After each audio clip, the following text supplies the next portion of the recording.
हमने जो last time topic किया था उसके अंदर हमने सीरीज पैरेलल कॉम्बिनेशन हो गया, resistivity, conductivity, Ohm's law, non ohmic resistance, ये सारा टॉपिक कवर कर लिया था। आज का जो हमारा टॉपिक है that is concept of EMF, internal resistance and terminal potential.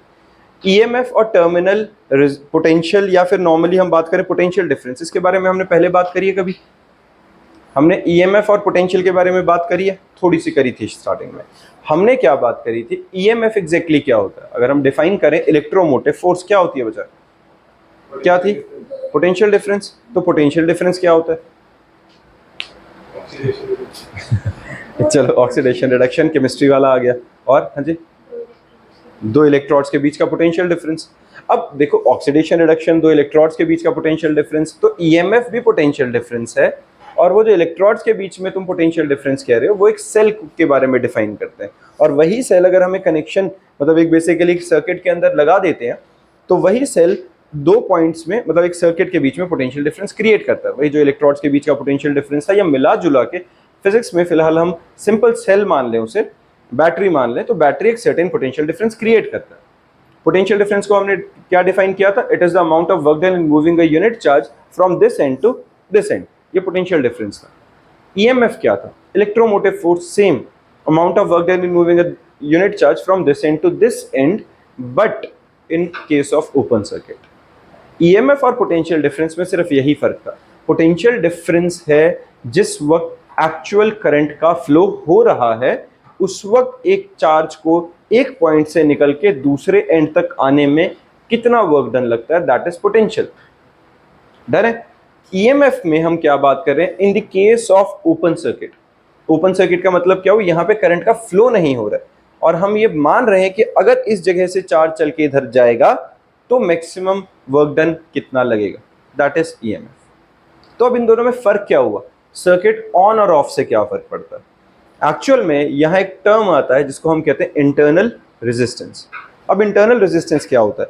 देखो बच्चे, जिस टाइम पे अगर हमने किसी सर्किट के अंदर बैटरी अप्लाई करी है, अब जब सर्किट ओपन है, यहां ध्यान देना, हमारे पास क्या है, मान लेते हैं ये अपने पास बैटरी है, इसके थ्रू हम एक सर्किट बना लेते हैं। रुको, मान लो ये एक बल्ब लगा दिया, अभी ये हमने स्विच बना दिया, इधर मैंने बैटरी लगा दी है, ठीक है, और ये इसको कनेक्ट कर दिया। अभी ओपन सर्किट है, ओपन सर्किट है तो भी इस बैटरी ने तो पोटेंशियल डिफरेंस क्रिएट किया हुआ है। वो अलग बात है, वो सर्किट ओपन होने की वजह से उस रेजिस्टेंस के अंदर कुछ, जो हमारे पास ये बल्ब लगा हुआ है, इस रेजिस्टेंस के अंदर किसी तरह का कोई करंट का फ्लो नहीं आ रहा है, लेकिन ये पोटेंशियल डिफरेंस तो अप्लाई हो सकता है। जैसे ही मैं सर्किट क्लोज कर दूंगा तब बैटरी प्रोसेस में आ जाएगी, बैटरी ड्रेन होना शुरू होगी। बैटरी ड्रेन होना शुरू होगी, इसका मतलब इसके अंदर इंटरनली इलेक्ट्रॉन्स का आना जाना, इलेक्ट्रॉन्स का मूवमेंट, या इलेक्ट्रॉन्स की ऑक्सीडेशन रिडक्शन स्टार्ट हो जाएगी कि नहीं? बिल्कुल ठीक है। लेकिन जब तक ओपन सर्किट है तब तक इस बैटरी की ड्रेनेज कुछ नहीं हो रही। बैटरी के अंदर इंटरनल रेजिस्टेंस जो होगा, इंटरनल रेजिस्टेंस क्यों होगा? जब अगर हम एक इलेक्ट्रिकल डिवाइस की बात कर रहे हैं, इलेक्ट्रॉनिक या इलेक्ट्रिकल डिवाइस, हमारे पास बैटरी है जो है, जो कि क्या करते हैं, केमिकल एनर्जी को इलेक्ट्रिकल में कन्वर्ट करती है, तो वहाँ ट्रांसफर ऑफ इलेक्ट्रॉन्स तो वहाँ भी है।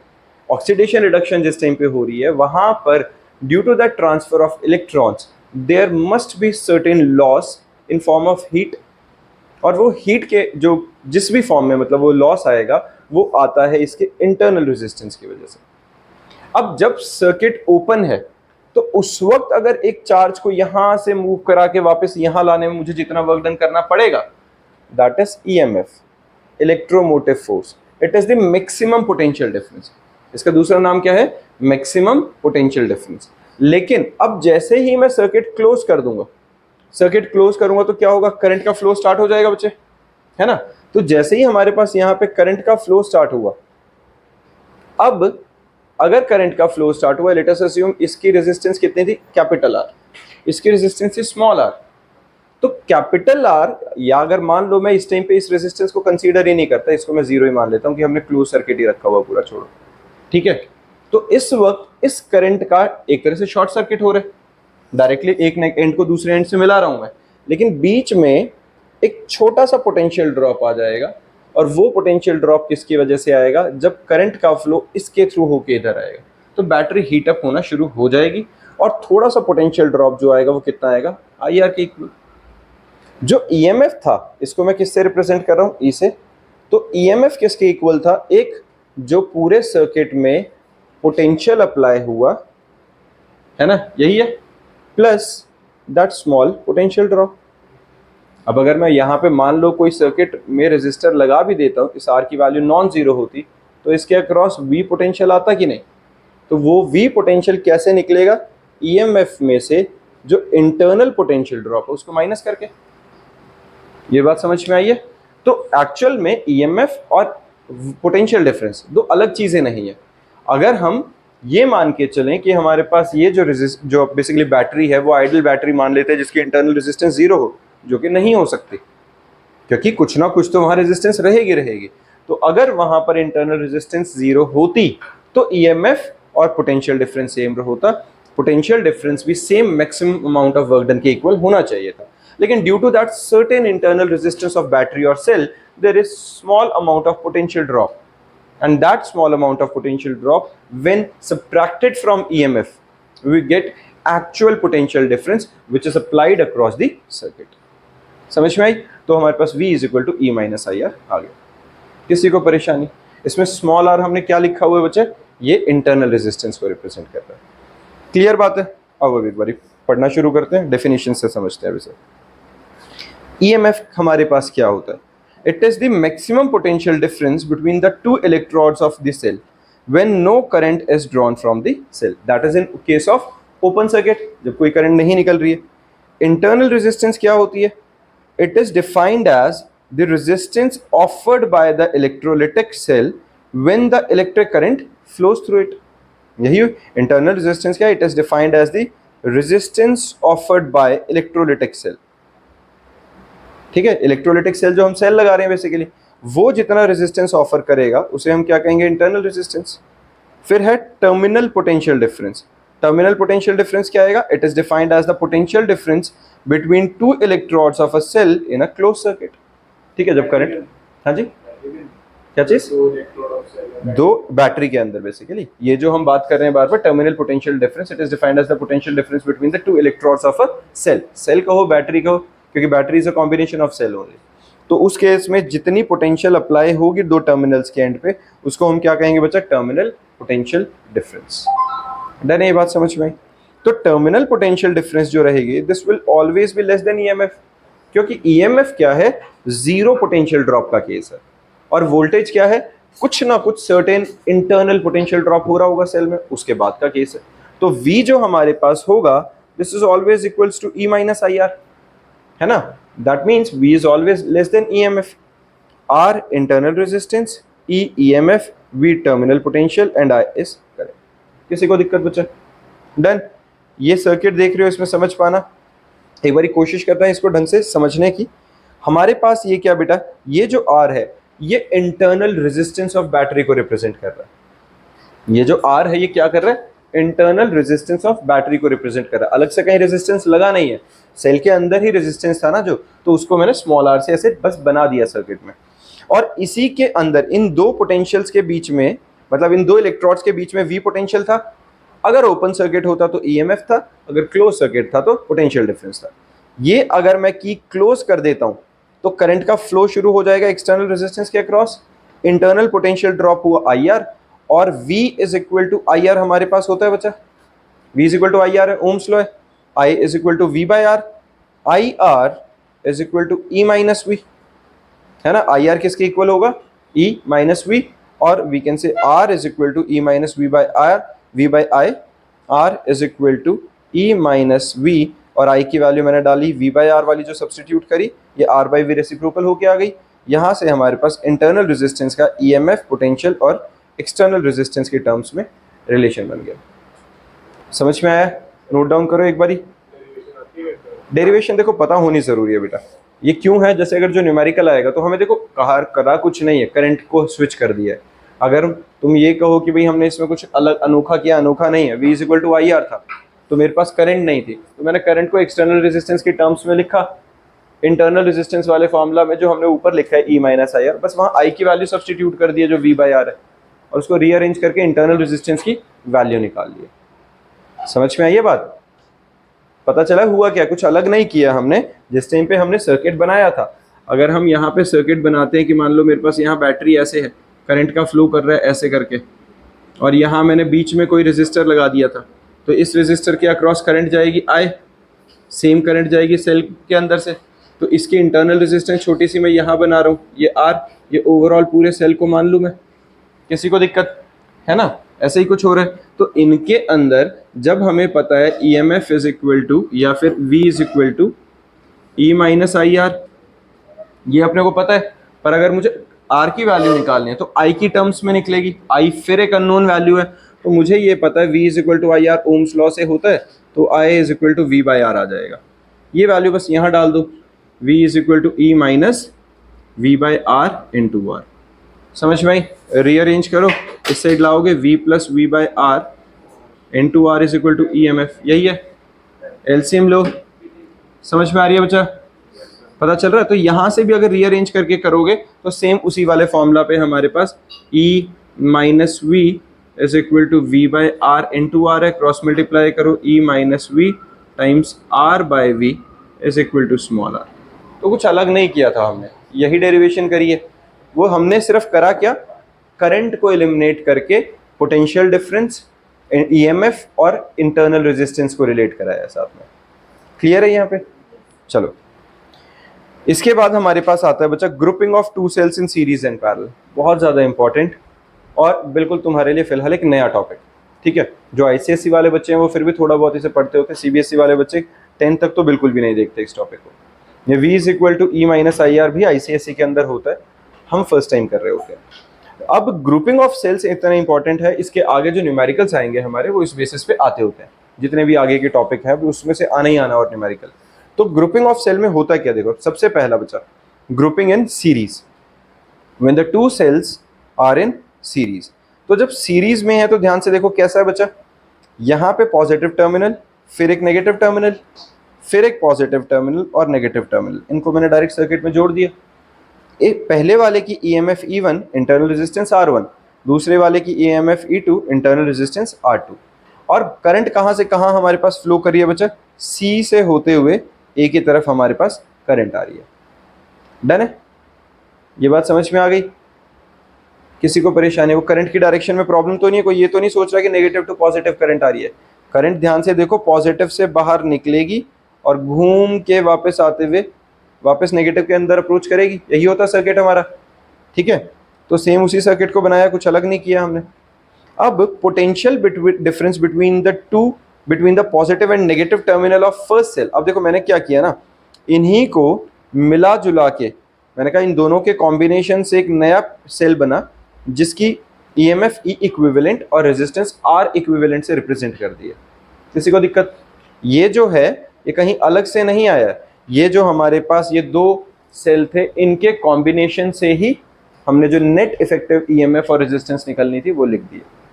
अब देखो हमारे पास है क्या बचा, यहाँ पे इस सर्किट के अंदर ध्यान देना, इसके अंदर 3 पॉइंट्स हैं A, B और C। बच्चे साथ के साथ लिखते चलो, ऐसे याद नहीं आएगा ना, समझ में आएगा पूरा। तो ये हमारे पास 3 टर्मिनल्स, 3 पॉइंट्स हैं। इन 3 पॉइंट्स में potential difference between the positive and negative terminal of first cell मतलब A और B के बीच का पोटेंशियल डिफरेंस, A पॉइंट और B पॉइंट के बीच का पोटेंशियल डिफरेंस वो क्या आएगा, VAB is equal to E minus R1। इसमें किसी को परेशानी? यही अभी हमने फॉर्मूला की बात करी थी, potential difference is equal to EMF minus potential drop, internal potential drop, that is IR1। ये बन गया। ये किसके लिए बना है, सिर्फ A और B के बीच का जो पोटेंशियल डिफरेंस आया।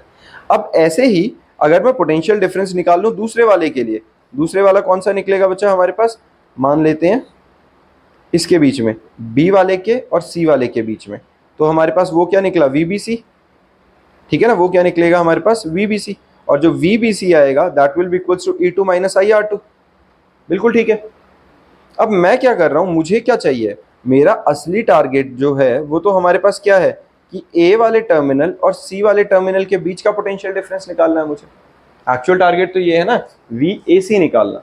तो मैंने क्या किया, जब मैं VAC को लिखूंगा तो कैसे लिखूंगा, VAC is equal to VA minus VC, ऐसे ही रहेगा, है ना। VAC is equal to VA minus VC रहेगा कि नहीं। VA माइनस VC के अंदर मैंने क्या किया, इसमें ध्यान से देखना बच्चा, एक बार VB को प्लस कर दिया और एक बार VB को माइनस कर दिया। समझ में आया क्या किया मैंने, VA माइनस VC में एक बार VB को प्लस कर दिया और एक बार VB को माइनस कर दिया। जब VA माइनस VB को इकट्ठा कर दिया, VB माइनस VC को इकट्ठा लिख दिया। कोई दिक्कत, ग्रुपिंग समझ में आ रही है। मैंने क्या किया, VA माइनस VC वाले में से VB को प्लस और माइनस किया, अब VA माइनस VB जो ये वाला पार्ट था इसको मैंने इकट्ठा लिख दिया और VB माइनस VC को इकट्ठा लिख दिया। डन है। VB माइनस VC समझ में आया ना सबको।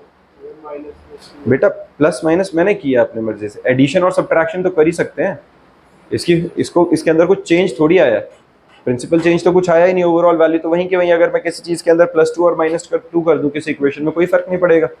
मैंने B को क्या किया, ऐड किया और सब्ट्रैक्ट कर दिया, और बस फिर उसके बाद क्या किया, एक बार A के साथ नेगेटिव वाला और VC के साथ पॉजिटिव वाले को मैनेज करके लिख लिया। यही किया युगल बच्चा, पक्का गोविंद, ठीक है। तो यहां से हमारे पास क्या आ गया, VA माइनस VB क्या होता है बच्चा, ये तो VA भी बन गया। VB माइनस VC क्या होता है, वो तो VBC बन गया, बना कि नहीं। अब VAB की वैल्यू क्या थी, E1 माइनस IR1, VBC की वैल्यू क्या थी, E2 माइनस IR2, ठीक ही नहीं है। एक काम करो, E1 प्लस E2 इकट्ठे लिख लिया, IR1 IR2 में से माइनस I कॉमन लिया, R1 प्लस R2 इकट्ठे लिख लिया, ये VAC आया कि नहीं। और ये जो VAC है ये मिला जुला के पूरे सर्किट का इक्विवेलेंट है।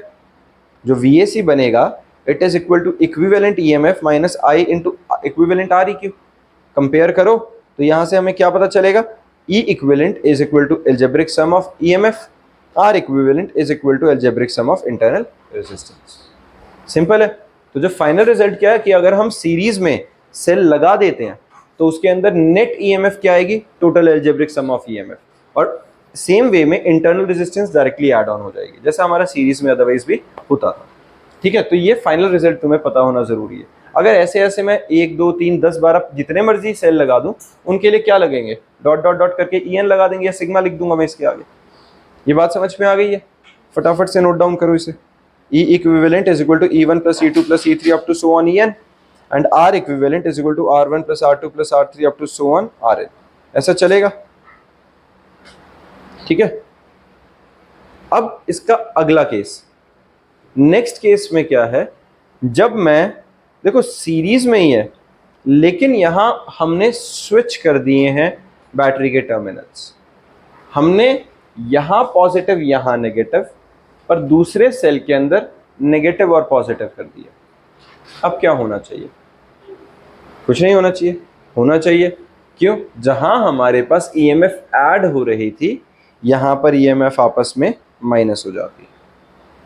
अगर मैं पॉजिटिव टर्मिनल नेगेटिव टर्मिनल, हमने ऊपर ध्यान से देखो क्या किया था, हमने ऊपर जिस टाइम पे इनको सीरीज में कनेक्ट किया था, इस कॉम्बिनेशन पे ध्यान दो बच्चा, इस टाइम पे हमने जब कनेक्ट किया था तो किस तरीके से किया था, हमने पॉजिटिव फिर नेगेटिव फिर पॉजिटिव और फिर नेगेटिव, इस तरीके से मैनेज किया था, बिल्कुल सेम सीक्वेंस में दोनों चले थे।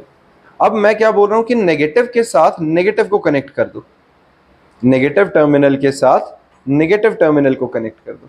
अगर ऐसा है, ऐसा किया तो उससे हमारे पास क्या होगा, इसकी EMF उधर को करंट भेजेगी, इसकी EMF इधर को करंट भेजेगी। सर्किट में तो एक दूसरे को कैंसिल आउट करने का काम नहीं करेंगे, समझ रहे हो।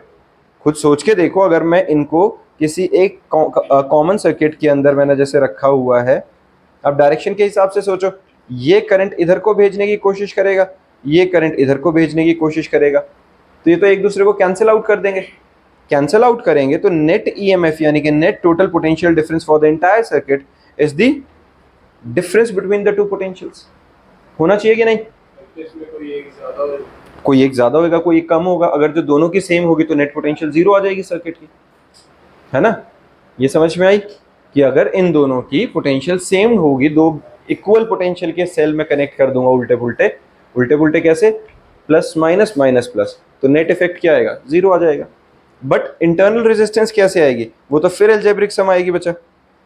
जो इंटरनल रेजिस्टेंस है वो तो फिर डायरेक्ट एल्जेब्रिक सम आएगी जो हमारी सीरीज में आती थी। ठीक है ना, ये बात समझ में आ गई। ये फॉर्मूला लिख लो, ये दोनों सर्किट बनाओ एक बारी, और V A B V B C इसमें भी सेम तरीके से हम ये डिराइव कर सकते हैं। यहाँ ध्यान से एक और चीज नोटिस करो बच्चा, जब मैं वी ए बी लिख रहा हूँ तो क्या लिख रहा हूँ, E1 minus I R one, और वी बी सी लिख रहा था जिस टाइम पे तो minus E2 minus I R two लिख रहा था। वो माइनस E2 क्या रिप्रेजेंट कर रहा है कि उसकी पोटेंशियल डिफरेंस की पोटेंशियल की डायरेक्शन अपोजिट साइड में थी, है ना, उसकी वजह से यहाँ पे माइनस E2 लिया। कहाँ पे, नहीं नहीं माइनस इसी वजह से हुआ है बेटा, ये E2 नेगेटिव आया क्यों है, वरना तो E1 प्लस E2 होता। E2 को डायरेक्शन की वजह से ही तो माइनस E2 लिखा है हमने यहाँ पे। समझ में आई, जल्दी से नोट डाउन करो इन्हें।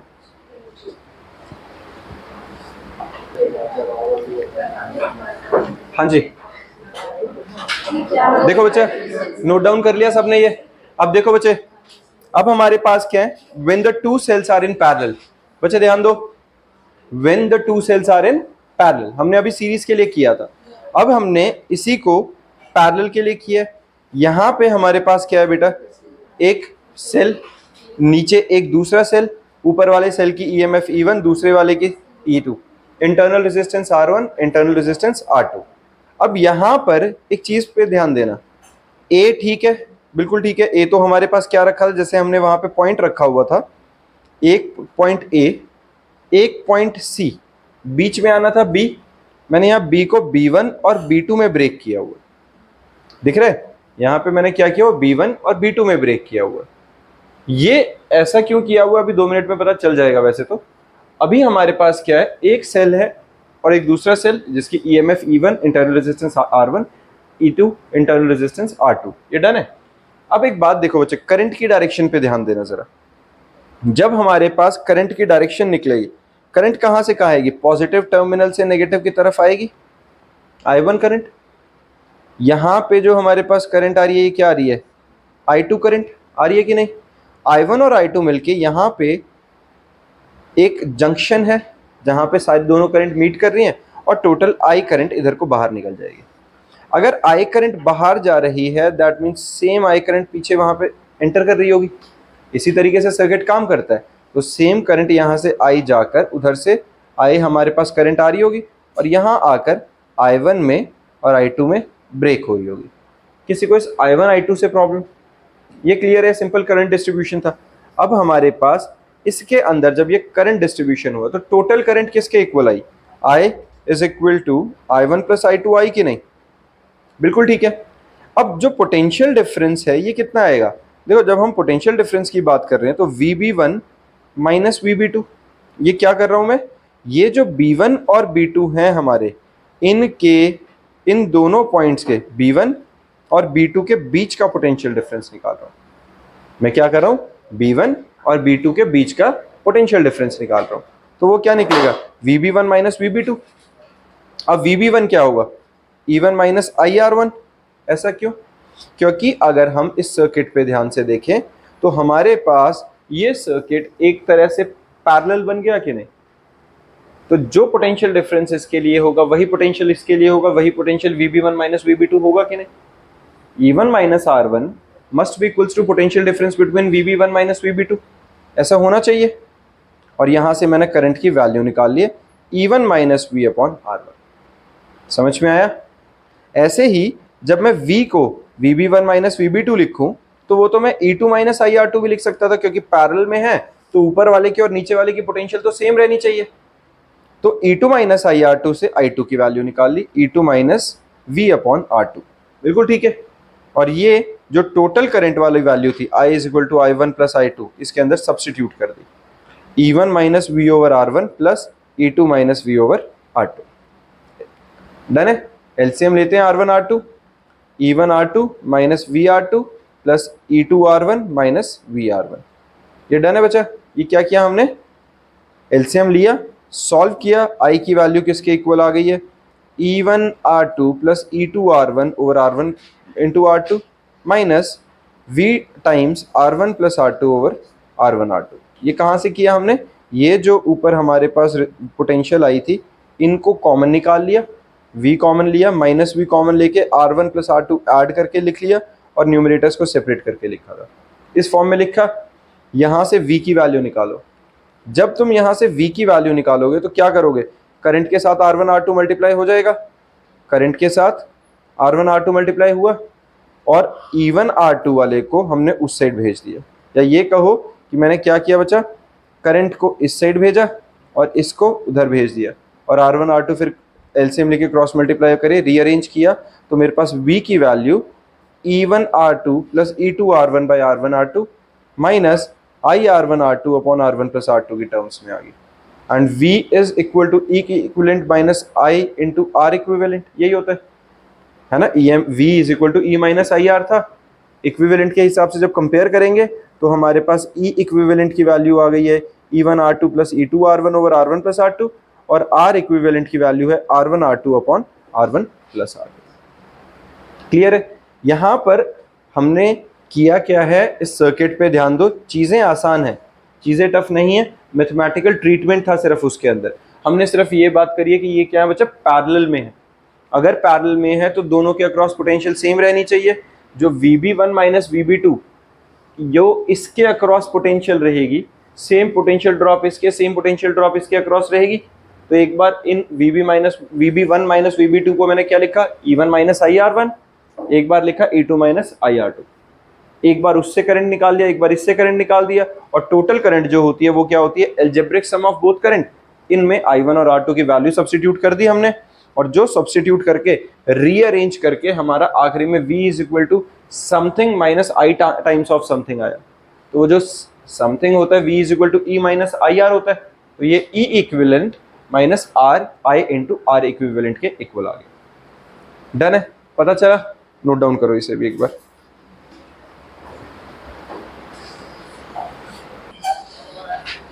हाँ जी, देखो बच्चे, इसमें अब हमारे पास क्या है, E इक्विवेलेंट और R इक्विवेलेंट की वैल्यू निकल गई। अगर मैं रेसिप्रोकल करूं रेजिस्टेंस का, यहाँ पे जो हमारे पास ये वैल्यू आई है R इक्विवेलेंट, इसका अगर मैं रेसिप्रोकल करता हूं तो हमारे पास क्या आ रहा है, 1 by R is equal to 1 by R1 plus 1 by R2, है ना। R इक्विवेलेंट का रेसिप्रोकल सेम जो पैरेलल में आता होता था। और E बाई आर अगर मैं डिवाइड करता हूं तो डिवाइड करके E बाई आर की value E1 by R1 plus E2 by R2 के इक्वल आ रही है। हमने क्या किया, डिनोमिनेटर्स को सेपरेट कर दिया, बस यही किया आपने, है ना। न्यूमरेटर्स को सेपरेट किया। अब इसका स्पेशल केस क्या बनाओ, E1 और E2 को इक्वल पुट कर दो, R1 और R2 को इक्वल पुट कर दो। ये किसके लिए, जब आइडेंटिकल सेल होंगे। अगर सेल आइडेंटिकल होंगे तो E इक्विवेलेंट कितनी बन गई है, ER ER RR ऐड होके R1 प्लस R2 RR हो गए हैं, कैंसिल आउट हो गए, नेट EMF कितनी बनी, E। सिमिलरली R इक्विवेलेंट कितनी बनी, 2 by R। That means R equivalent बन गई half of internal resistance of one cell और सेल पोटेंशियल कितनी आ गई है, E। दैट मीन्स इससे हमें क्या पता चला कि हमारे पास अगर आइडेंटिकल सेल लगाए हैं तो हमारे पास इक्विवेलेंट जो EMF है, नेट EMF है, वो क्या रही, सेम ऑफ वन सेल। अगर मैं मल्टीपल सेल्स को पैरेलल में कनेक्ट कर देता हूं सर्किट के अंदर तो पोटेंशियल पे कोई फर्क नहीं पड़ेगा। जो टोटल पोटेंशियल रहेगी वो वही रहेगी जितनी आइडेंटिकल सेल्स की इंडिविजुअली जो पोटेंशियल होती थी। लेकिन अगर मैं सीरीज में ऐड कर देता हूं तो सर्किट के अंदर नेट पोटेंशियल इंक्रीज कर जाती है, नेट EMF इंक्रीज कर जाती है। ये समझ में आई है कि अगर हम पैरेलल में डालते हैं तो पैरेलल में नेट EMF सेम रहती है जो इंडिविजुअली आइडेंटिकल सेल्स की अदरवाइज थे। लेकिन अगर पैरेलल में डालते हैं तो सेम रहती है, सीरीज में डालते हैं तो ऐड ऑन हो जाती है। डन है। चलो, अब grouping of number of identical sales, इसमें हमने क्या किया हुआ बच्चा, ये पहला है हमारे पास सीरीज ग्रुपिंग ऑफ सेल्स। अब series grouping of cells same ही कहानी है बच्चा, जैसा हमने अभी बात करी थी कि सीरीज में मल्टीपल ऑफ, मतलब बहुत सारे मल्टीपल टाइप्स नहीं कहेंगे, मल्टीपल नंबर ऑफ सेल्स को मैं ऐड ऑन कर रहा हूँ, मतलब लगा रहा हूँ, उसमें कनेक्ट कर रहा हूँ। तो टोटल EMF कितनी होगी, algebraic sum, that is NE। N क्या रिप्रेजेंट कर रहे हैं यहाँ पे, टोटल नंबर ऑफ जो हम बैटरीज या सेल लगा रहे हैं सर्किट के अंदर। R इक्विवेलेंट क्या होगा, सीधा सीधा अलजेब्रिक सम NR। टोटल रेजिस्टेंस क्या होगी, जो इंटरनल रेजिस्टेंस NRI और एक्सटर्नल जो हमने R लगा रखी है ये वाली, है ना, जो सर्किट के अंदर ये जो एक्सटर्नल रेजिस्टेंस है वो, और इन सारे सेल्स की मिला जुला के जो इंटरनल रेजिस्टेंस है, दोनों का सम किया तो हमारे पास टोटल रेजिस्टेंस आई कि नहीं है? हाँ जी, किसी को इसमें परेशानी? डन। अब इसमें करंट अगर मैं निकालूंगा, हमारे पास करंट का जो फॉर्मूला था क्या था? V is equal to E minus I R. वहां से I की वैल्यू अगर मैं निकालूं तो क्या निकलेगा? NE by NR plus R. ये कहां से निकले? अगर ध्यान से देखो, करंट का फॉर्मूला होता भी क्या था बच्चा? E बाय आर, यही होता था ना। V बाय आर लिखो, ओपन सर्किट है, E बाय आर लिख लेते हैं। तो E की जगह मेरे पास कितना निकला? NE, N टाइम्स ऑफ, निकला कि नहीं? N टाइम्स ऑफ पोटेंशियल, और रेजिस्टेंस की जगह क्या लगेगा? साथ में इंटरनल रेजिस्टेंस ऐड ऑन हो गई है। तो कुछ नया फॉर्मूला नहीं है, वही ओम्स लॉ वाला ही है। ठीक बात है। चलो, स्पेशल केसेस क्या है बेटा? जब इंटरनल रेजिस्टेंस एक्सटर्नल रेजिस्टेंस से काफी ज्यादा हो जाए।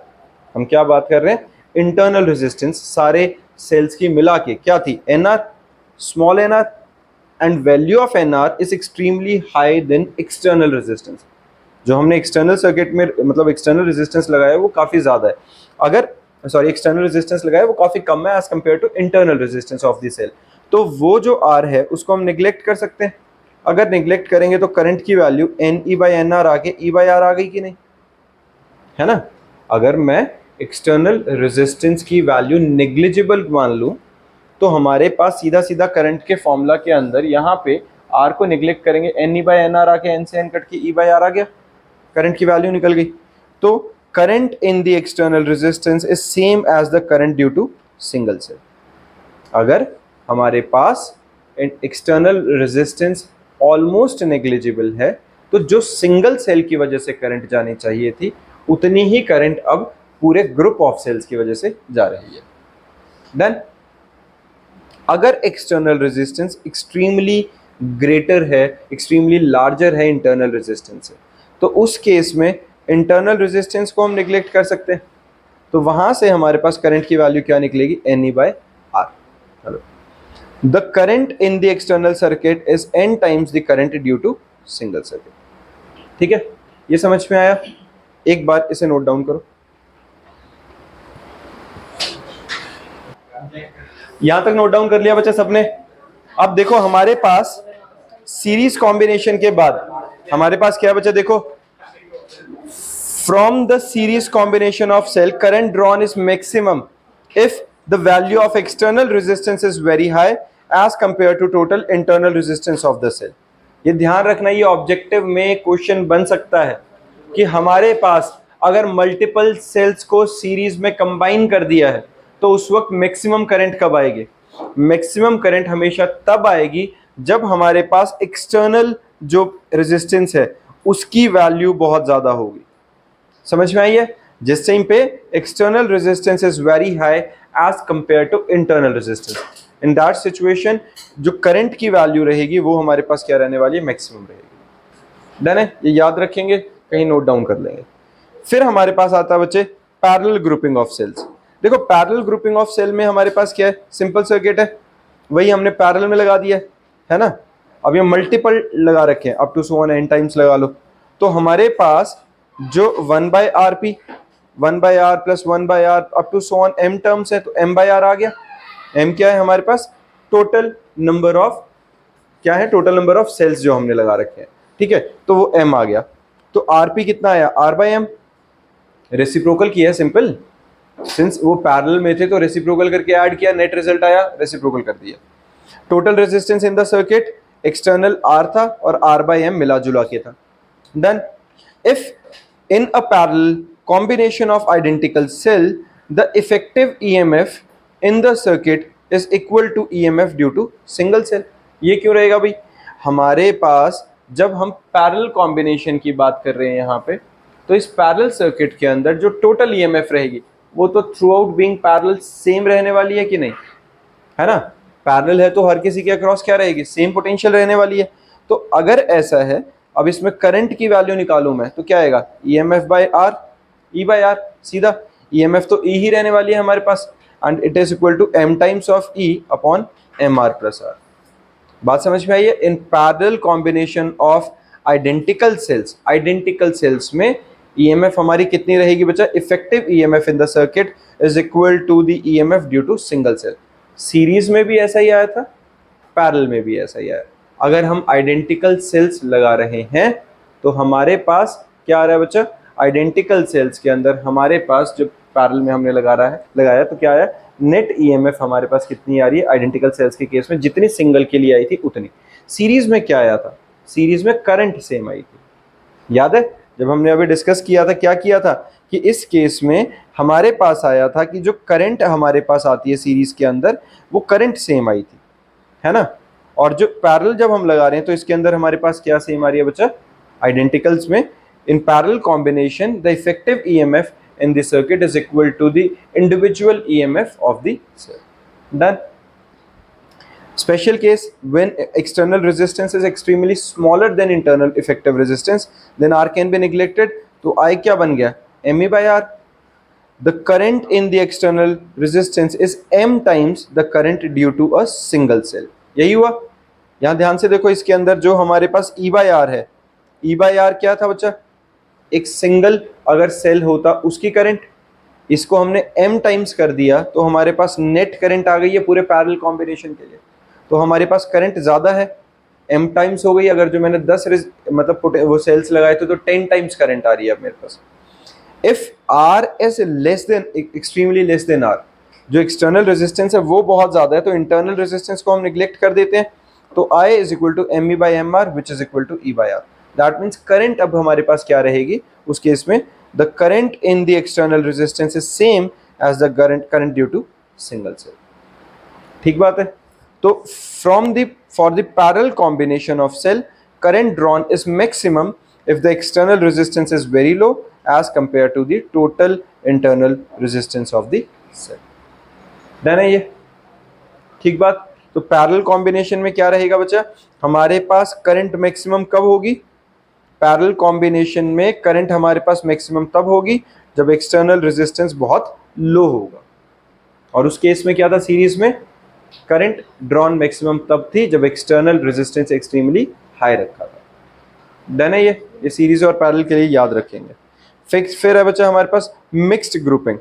मिक्स्ड ग्रुपिंग में हमारे पास क्या है, ये जो हम ध्यान से देखो इसके अंदर हमने क्या किया हुआ बच्चे, सर्किट के ऊपर ध्यान दो, n नंबर ऑफ सेल्स हैं जो सीरीज में लगाए हुए हैं और वो सीरीज को फिर हमने ऐसे ऐसे कॉम्बिनेशंस को मल्टीपल पैरेलल में कनेक्ट कर दिया। समझ पा रहे हुआ क्या, हमने अगर 5 सेल सीरीज में लगाए थे वैसे 5 5 5 करके 5 5 करके हमने फिर उनको आपस में पैरेलल में कनेक्ट कर दिया।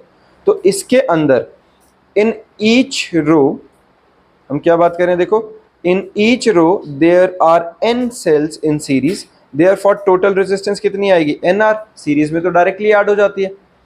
And there are m rows of cells in parallel, कितनी रोज है m, तो 1/r1 1/r2 up to so on m/r आके 1/rp 1/nr 1/nr up to so on m terms m/nr आया तो rp कितना निकल गया, nr/m, है ना।